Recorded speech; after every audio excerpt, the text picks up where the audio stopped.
One thing you could say about the 2023 Saints team is that they're consistent. Unfortunately, I don't mean that in a good way. Now, the things they struggled with early in the season are still a problem, like containing a quarterback who can run and scoring in the red zone. The Saints really haven't gotten any better at those things throughout the course of the season. And sure, the result might have been different if not for the Saints' 2 giveaways, but the reverse is also true. And let's start our 4 takeaways with that. Tyrann Mathieu really single-handedly gave the Saints a chance. If not for Matthew's 2 interceptions, the Falcons might have won this game by 20 plus.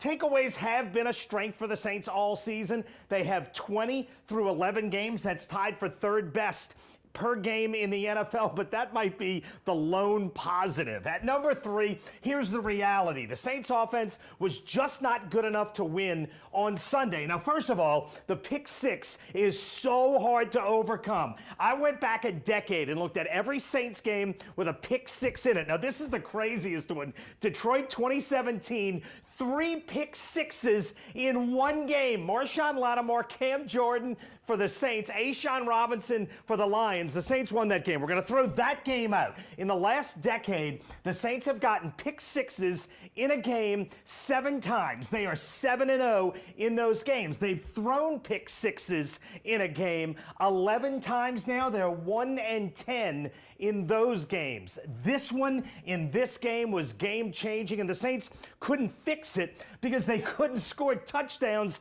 in the red zone. The Saints got there 5 times, got 0 touchdowns. Right now, they're 29th in the NFL in scoring TDs when in the red zone. And 30 NFL quarterbacks have thrown at least 20 passes in the red zone this season. Derek Carr has completed less than 45% of his red zone attempts. That's 29th best of those 30 quarterbacks. The point is, Derek Carr individually and the Saints as a team have been bad in the red zone, and that's been that way all season. And moving the ball up and down the field doesn't matter if you can't score.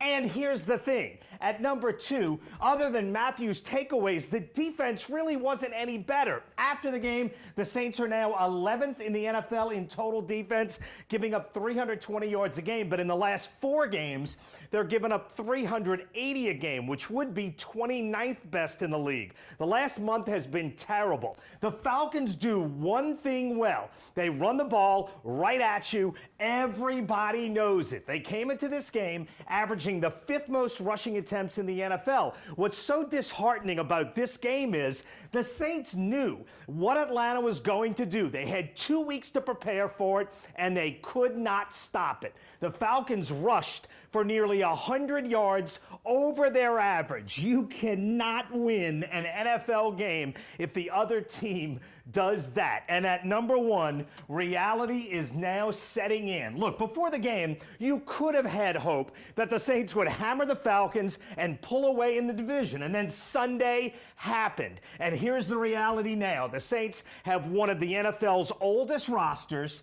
They are under 500 on this season, and they are not getting any better. Oh, and there are now a whole bunch of new injuries to deal with. There are going to be a few more chapters written in this story, and the Saints are absolutely still alive in the NFC South, but the division lost its first head coach Monday when Carolina fired Frank Reich. If the Saints don't suddenly show positive growth, could Dennis Allen be the second? That now looks a lot more possible today than it did a week ago. And that's my 4 takeaways from the terrible performance in Atlanta.